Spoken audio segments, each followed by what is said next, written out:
Going to speak to you all about is eight keys to a more powerful prayer life in 2020. We are halfway through 2020, doesn't matter. But so in Luke 5:16, it says, "And he withdrew himself into the wilderness and prayed." That is our Lord. This verse shows that just like you and me, Jesus needed a break from the demands of his busy life to recharge his batteries and spend time with his heavenly Father. The life of Christ is intended to give us examples we can follow and learn from. So even though he was God incarnate, Jesus didn't draw on his superpowers as the Son of God when he came to facing life's challenges. We have many challenges, more than even God, I think. Instead, when he was exhausted or burdened or in need of spiritual refreshment, he would slip away to pray, plugging into the power of perception and purpose that can only be found in God's presence. Prayer is one of the most powerful weapons God has given us. And looking at 2020 and what lies ahead, I believe it has never been more important for God's people to be on our knees. But knowing how to pray is not always easy. This church has taught us how to pray. Jesus' disciples felt the same confusion. They were familiar with the often repeated prayers of the Torah, but that's it. Here are 8 keys to help us develop a more powerful and effective prayer life. I hope they will encourage you to make 2020, or what's left of it, a year of prayer. Number 1, know to whom you are praying, know to whom you are speaking.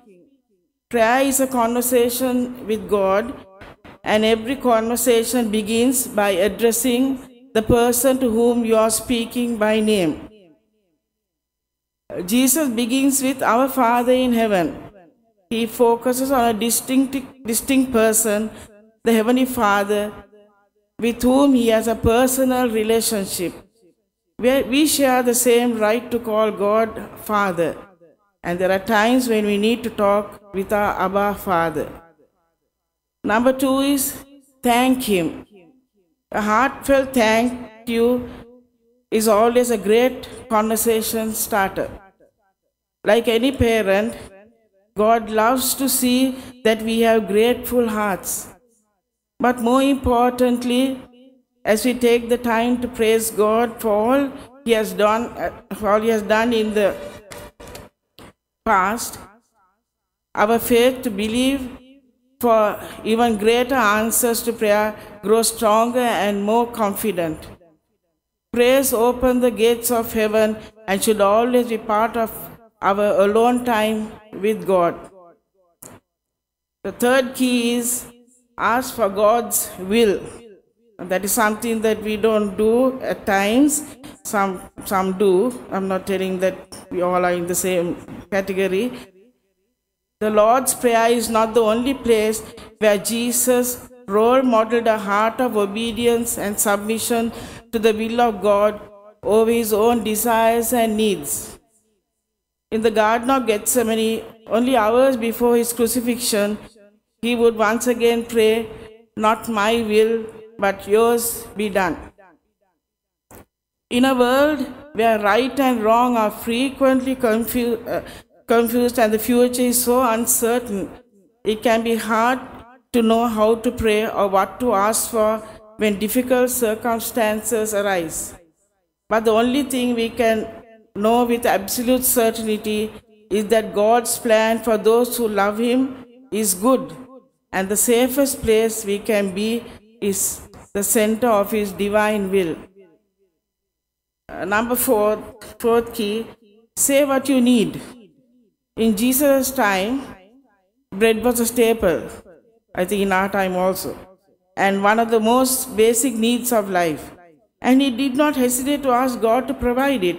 There were so many miracles he did with bread. So that is how he asks for, even the smallest thing he asks for. But we often hesitate to bother God with the little things we need, thinking he shouldn't be bothered. And when the big problems come, we try everything we can to solve the problem before we think to pray. The Bible says, you do not have because you do not ask God. Your Father in heaven delights to give you good gifts, as every father does. The fifth key, ask forgiveness.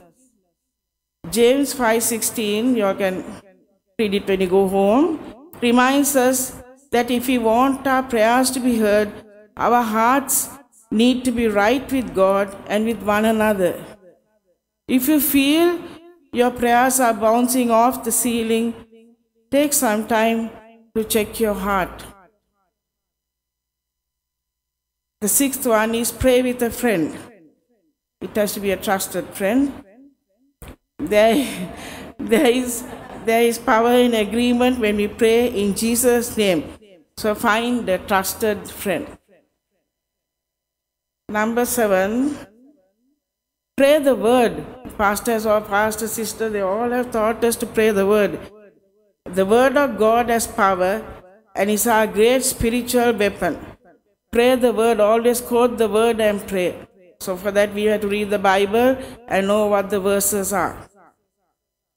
Jesus did the same when he was tempted. When he was tempted by Satan in the wilderness, he quoted the word of God. He was the Son of God, but he did not use his divine authority. Instead, he used the authority of the scriptures. We have been given a beautiful Bible that from cover to cover we can read and claim those promises and learn those scriptures. Thank God, I think this church, the Sunday school children are given memory verses and I think they learn those scriptures. Number 8, memorize scripture. The most important key to a vibrant prayer life is to understand our spiritual authority in Christ as explained in the scriptures.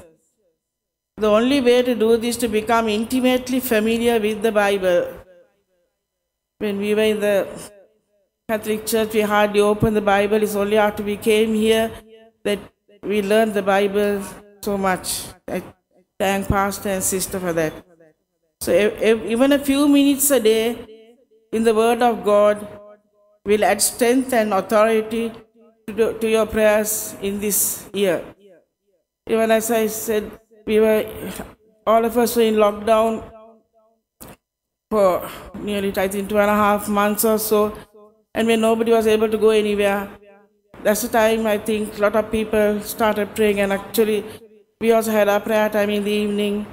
And I want to praise God that, His delays are never denials.